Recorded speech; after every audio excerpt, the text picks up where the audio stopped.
Okay guys, ngayon magtimpla tayo ng ating water with rock salt, yung ating iniinom araw-araw. So, meron tayong bagong sistema na para makasiguro kayong malinis yung inyong tinitimplang asin o yung tubig. So, dito sa maliit na lagayan, dito i-dilute natin yung asin natin na 5 kutsara. I-dilute natin ng 5 kutsarang asin dito sa maliit na garapon. Then, tunawin natin lahat para yung mga dumi, yung mga maliliit na latak ay matutunaw muna. Then, mapupunta sa baba. Then, saka nyo ihalo sa tubig na inyong inumin. Ayan. So, tikman nyo lang kung tama-tama na yung alat at saka yung niya, tubig niya, yung lasa niya.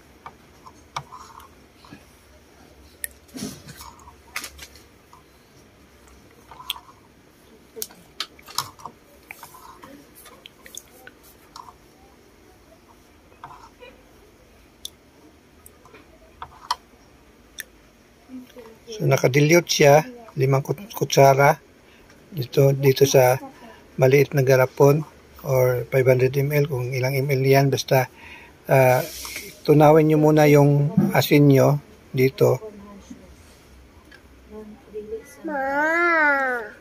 para ang mga dumi or mga elemento na galing pa sa dagat ay mapunta sa baba, lulugdang or tawag doon, papunta sa ilalim. Then saka nyo kunin yung maalat na tubig.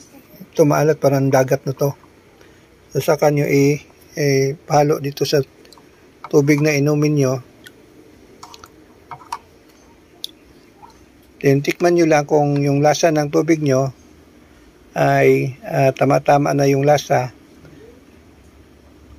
Yun na yung iinumin nyo.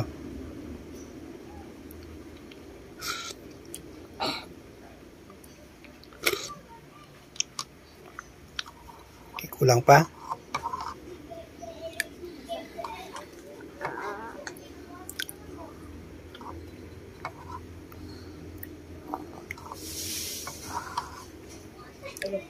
So, hanap pa tayo ng ibang lalagyan nito, yung madaling ibubuhos na lang natin.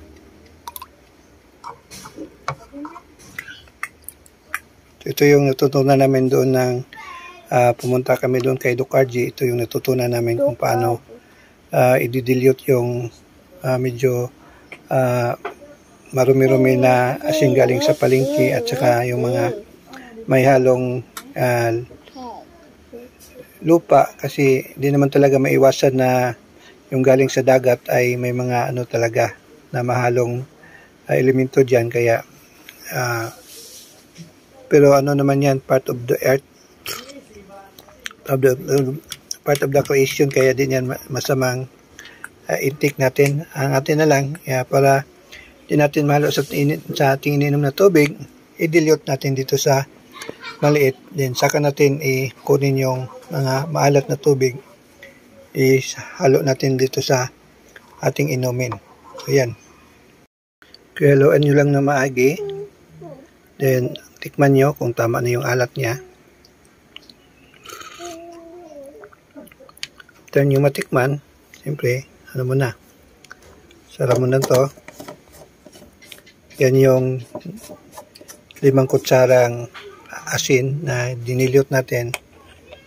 Tabi na natin sa ating lagayan. Then, minom na tayo ng tubig. Kasi morning ngayon. So, as morning routine, inom tayo ng 500 ml na water para yung katawan natin ay maging alkaline at yung mga dumi na nilabas natin ay ng katawan ay habang tulog tayo ay ma-wash out. So bago natin inumin, mayroon tayong prayer nandito.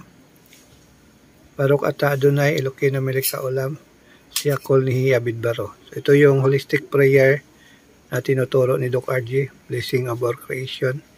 So blessed are you Hashem, our Elohim, King of the universe, who choose word of all things comes to me. Amen.